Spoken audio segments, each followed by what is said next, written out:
अनेक सारी बातें इस विभूति योग में पढ़ोगे आप। तुलसी की महिमा देवी सज्जनों और थोड़ी वर्णन करते हैं। एक राजा के पास एक युवक मुसलमान नौकर है, बड़ी देर से नौकर है, राजा की निजी सेवा करता है। आज क्या देखते हैं कि उस युवक के गले में तुलसी की माला, मुसलमान है। राजा बहुत चकित देख, पहले कभी देखी नहीं, शायद ध्यान से देखा नहीं पहले कभी, कब से है पता नहीं, लेकिन आज दृष्टि तुलसी की माला जो गले में डाली हुई उस पर पड़ी। पूछा, क्या तुम हिंदू हो गए हो? राजा ने पूछा। नहीं साहब, फिर ये तुलसी की माला क्यों गले में डाली हुई है? तुलसी की माला तो हिंदू डालते हैं, देवी देवताओं के गलों में डाली जाती है, इससे नाम जपा जाता है, इत्यादि इत्यादि। एक मुसलमान युवक ने इसे क्या करना, क्यों माली डाली हुई है गले में? युवक कहते हैं, साहब एक बड़ी विचित्र घटना मेरे से घटित हुई, आप कहो तो मैं आपको वर्णन कर सुनाऊं? राजा ने कहा, सुनाओ। आप बीती, ये मुसलमान आप बीती सुना रहा है। कहते हैं, कुछ वर्ष पहले मैं कहीं घूम रहा था तो मुझे, जिन्हें आप लोग, राजा को कहा, जिन्हें हिंदू लोग यमदूत कहते हैं, छाया, दो मुझे विचित्र छाया दिखाई थी।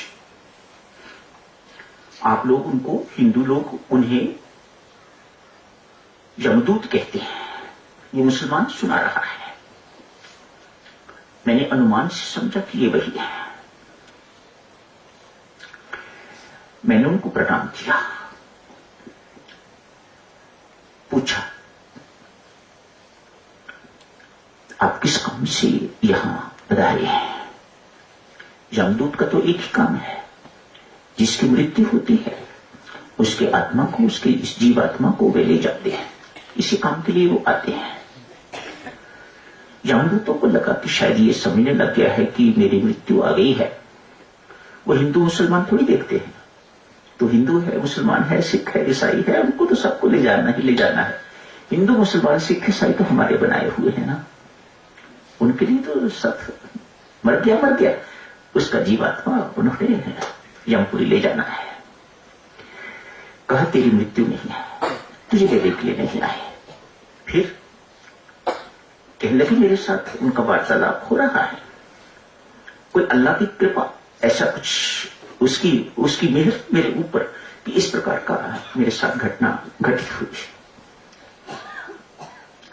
अभी अभी एक युवक बैलगाड़ी पर आएगा,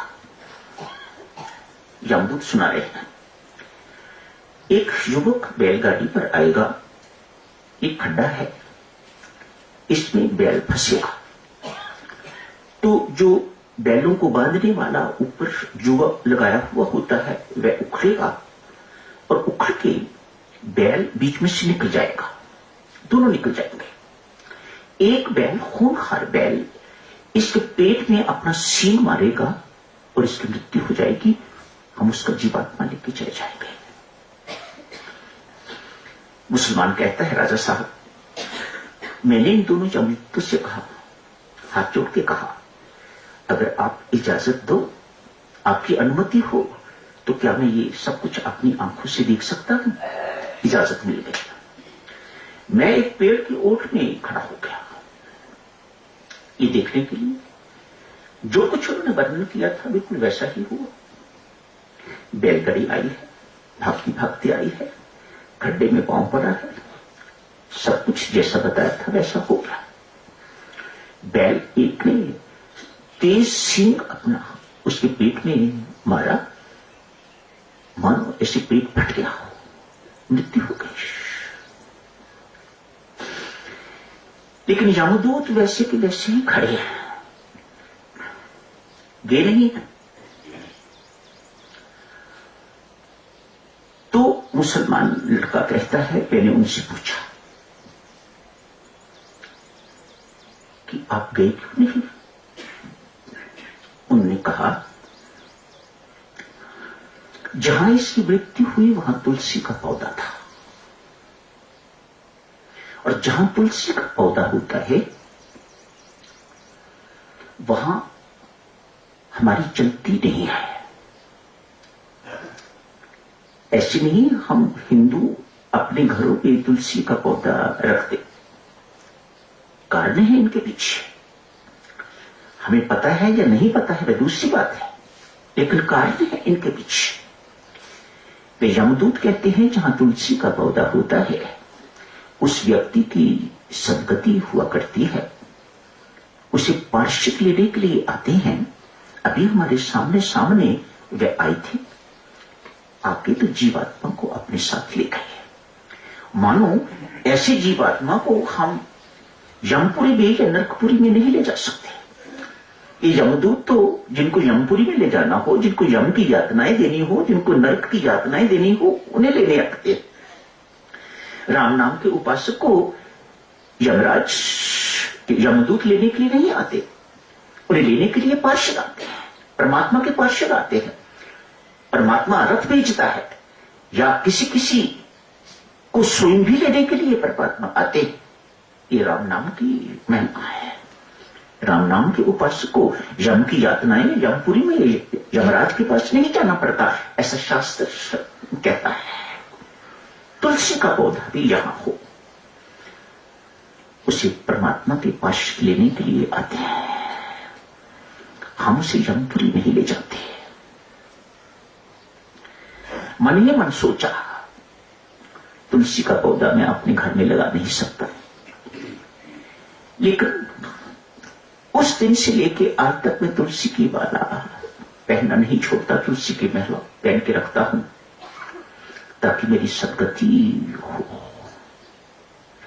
वैसे तो मुझे पता नहीं वो बहिश्त और दोज़ख कहते हैं, उर्दू के शब्द हैं।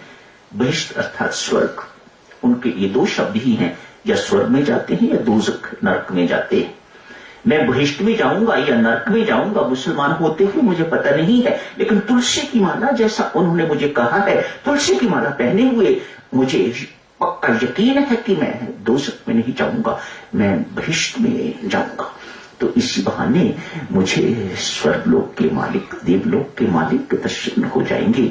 तब से लेके राजा साहब मैं इस माला को पहनता हूं।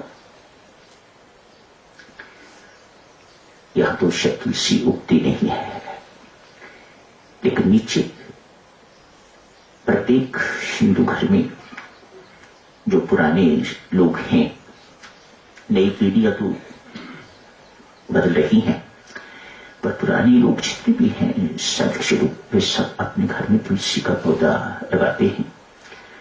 नियम है उनका, शाम को दीपक जलाएंगे, तुलसी के पौधे को मौली बांधेंगे जैसे पीपल के पौधे को की जाती है।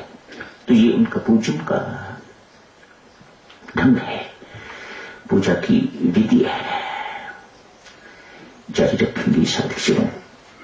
आज 10वें 11वें श्लोक में भगवान श्री ने बहुत बड़ी बात की है। जो प्रीतिपूर्वक मेरा भजन करते हैं, ये भजन क्या है? वे नहीं जो खिमी राम गाता है, नहीं, जो प्रीतिपूर्वक मेरा भजन करता है उससे मैं बुद्धि योग देता हूं।